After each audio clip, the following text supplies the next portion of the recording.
यादव ने कहा कि महिला आरक्षण बिल न पास होना भाजपा की हार है। उन्होंने कहा कि भाजपा महिलाओं का हक मानना चाहती है। महिलाएं अब भाजपा को समझ चुकी हैं। जागरूक महिलाएं भाजपा को वोट नहीं देंगी। आगे उन्होंने कहा कि विपक्ष की एकता ने भाजपा को धूल चटा दी। भाजपा की मंशा सही नहीं थी, यह उनका बड़ा षड्यंत्र था। सपा महिलाओं के विरोध में नहीं है। भाजपा 33% महिलाओं का हक मार रही थी।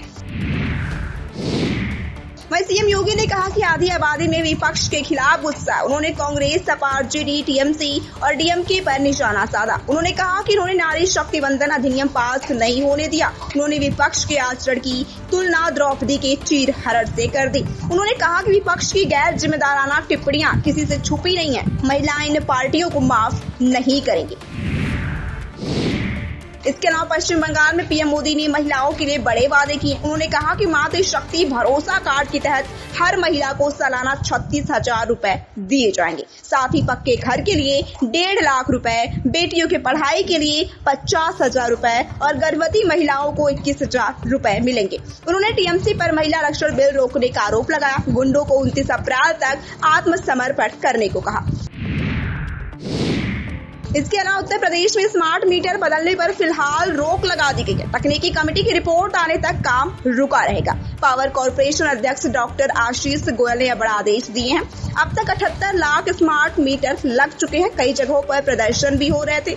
सीएम योगी के निर्देश पर ही कमेटी बनाई गई थी। डिस्कॉम एमडी को निर्देश जारी कर दिया गया। वहीं उत्तर प्रदेश के आजमगढ़ जिला पंचायत कार्यालय के टेंडर बाबू का रिश्वत लेते वीडियो वायरल हो गया। वीडियो में बाबू खुलेआम नोटों की गड्डी लेते और गिनते नजर आ रहे। भाजपा के पूर्व जिलाध्यक्ष ने कहा कि बिना कमीशन के काम नहीं होता। टेंडर बाबू का नाम शिवाकांत उपाध्याय है। सीडीओ ने जांच कमेटी बना दी है। अब रिपोर्ट के बाद कार्रवाई होगी। फिलहाल मामला गरमाया हुआ है। वहीं पाकिस्तान के रावलपिंडी शहर में तेल खत्म हो गया। प्रशासन ने अचानक सभी तरह की गाड़ियों पर रोक लगा दी। अब निजी, पब्लिक और माल ढुलाई वाली गाड़ियां नहीं चलेंगी। इस आदेश के बाद शहर में अफरा तफरी मच गई। लोग परेशान हो गए। आम जनता का काम भी ठप हो गया। प्रशासन ने कहा है कि आगे की अपडेट जल्द शेयर की जाएगी। हालात गंभीर बने हुए हैं। इसके अलावा अमेरिका और ईरान के दूसरे चरण की बातचीत अगले हफ्ते इस्लामाबाद में होगी। तैयारियां जारी हैं। ईरान की तरफ से मिले जुले संकेत मिल रहे हैं। एयरबेस से सरीना होटल तक के रास्ते को लोगों को नोटिस जारी किए गए। उन्हें काफिले के वीडियो बनाने से मना किया गया। सुरक्षा कर्मियों को छतों पर तैनात किया जा रहा है। कड़े सुरक्षा इंतजाम किए जा रहे हैं। पूरी दुनिया की निगाहें इस बैठक पर टिकी हुई है। वहीं अमेरिकी खुफिया एजेंसी ने पाकिस्तान के आर्मी चीफ वसीम मुनीर को ट्रंप प्रशासन के लिए मुसीबत बताया। दरअसल पाकिस्तान मिडिल ईस्ट में बढ़ते तनाव के बीच ईरान और अमेरिका के बीच शांति वार्ता में मध्यस्थ की भूमिका निभा रहा। अमेरिका को यह पसंद नहीं आ रहा। अब देखना यह होगा कि आगे क्या होता है। पूरी दुनिया की निगाहें इस मामले पर टिकी हुई हैं। इसके अलावा अमेरिकी राष्ट्रपति डोनाल्ड ट्रंप अपने रक्षा मंत्री पीट हेगसेथ को बर्खास्त कर सकते हैं। सूत्रों के अनुसार हेगसेथ जल्द ही बाहर हो सकते हैं। ईरान, इजरायल तनाव और मिडिल ईस्ट में सैन्य तैनाती को लेकर ट्रंप प्रशासन में अंदरूनी कलह और रक्षा सचिव के साथ असहमति की खबरें आ रही हैं। अभी आधिकारिक पुष्टि का इंतजार है।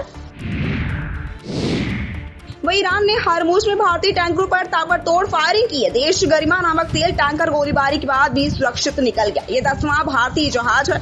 IRGC की नौकाओं ने फायरिंग की। सनमार, हेराल्ड, देश वैभव, देश विभोर और जग अर्नव वापस लौट गए। फारस की खाड़ी में 14 भारतीय जहाज फंसे हैं। विदेश मंत्रालय ने ईरानी राजदूत को तलब कर चिंता जताई। फिलहाल चालक दल सुरक्षित है। वहीं तमिलनाडु चुनाव 2026 के लिए सीएम एमके स्टालिन ने चेन्नई जिले का घोषणा पत्र जारी किया है। वह डीएमके के अध्यक्ष भी हैं। इस मौके पर पार्टी के चेन्नई जिले के सभी उम्मीदवार मौजूद हैं। स्टालिन ने लोगों से वादे किए। घोषणा पत्र में चेन्नई के विकास से जुड़े कई मुद्दे शामिल है। अब देखना यह होगा कि जनता को यह पसंद आता है या नहीं। फिलहाल चुनाव की सरगर्मियां तमिलनाडु में काफी तेज है।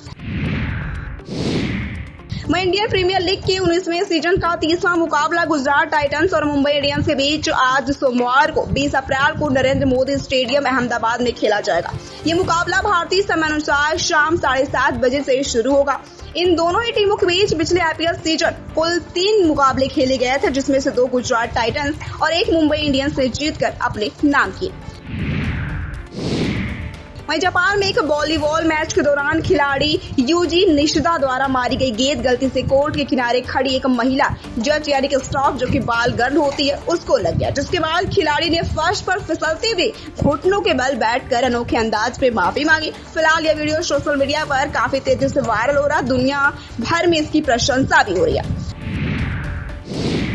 वहीं बॉलीवुड स्टार कपल दीपिका पादुकोण और रणवीर सिंह के घर फिर से खुशियां आने वाली है। दीपिका ने दूसरी प्रेगनेंसी कंफर्म कर दी। उन्होंने एक पोस्ट शेयर की, इसमें उनकी बेटी दुआ प्रेगनेंसी किट लिए हुए, साथ में दीपिका और रणवीर के हाथ भी नजर आ रहे हैं। फैंस और सेलेब्स बधाई दे रहे हैं, यह कपल के लिए बहुत खुशी का मौका। वहीं महाअवतार परशुराम का पहला पोस्टर रिलीज हो गया। यह भगवान विष्णु के छठे अवतार की कहानी है। फिल्म की टैगलाइन है, जहां धैर्य खत्म वहां परशुराम का फरसा शुरू। महाअवतार नरसिम्हा के बाद यह दूसरी किस्त है। अश्विन कुमार निर्देशक है। हुम्बले फिल्म्स और कलीम प्रोडक्शन मिलकर ये 7 भागों वाला सिनेमैटिक यूनिवर्स बना रहे हैं। भारतीय पौराणिक कथाओं पर बनी यह बड़ी फिल्म है। फैंस में जबरदस्त उत्साह।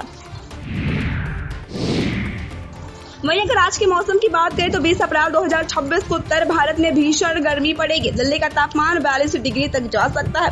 यूपी, राजस्थान और मध्य प्रदेश में लू चलेगी। वाराणसी और प्रयागराज में पारा 44 डिग्री रहेगा। वहीं दूसरी तरफ मुंबई और केरल में हल्की बारिश हो सकती है। बिहार और झारखंड में भी गर्मी से राहत नहीं मिलेगी। पूर्वात्तर में बादल छाए रहेंगे। घर से बाहर निकलते वक्त पानी जरूर रखें। फिलहाल गर्मी से बचे रहें। वहीं स्पोर्ट्स अथॉरिटी ऑफ इंडिया यानी कि SAI ने 452 पदों पर इंटर्नशिप निकाली। ग्रेजुएट को 10,000 और पीजी को 20,000 रुपए मिलेंगे। उम्र 20 से 25 साल के बीच होनी चाहिए। आवेदन 30 अप्रैल शाम 5 बजे तक कर सकते हैं। कोई फीस नहीं है। MYAS, SAI, NADA और NDTL में इंटर्नशिप मिलेगी। स्पोर्ट्स साइंस, मैनेजमेंट, IT और मीडिया में मौका है। जल्दी करो। Website sports. वहीं अब अंत में जान लेते 20 अप्रैल यानी कि आज का इतिहास। 1889 में एडोल्फ हिटलर का जन्म हुआ। 1914 में लुडलो नरसंहार हुआ। 1946 में राष्ट्र संघ भंग हुआ। 1999 कोलंबाइन स्कूल में गोलीबारी हुई। 2010 में डीप वाटर होराइजन रिग में विस्फोट हुआ। इस दिन को भांग से जुड़े प्रति संस्कृति अवकाश के तौर पर भी जाना जाता है। यह दिन इतिहास की कई दुखद और यादगार घटनाओं का गवाह रहा है। लोग इस दिन को याद करते हैं।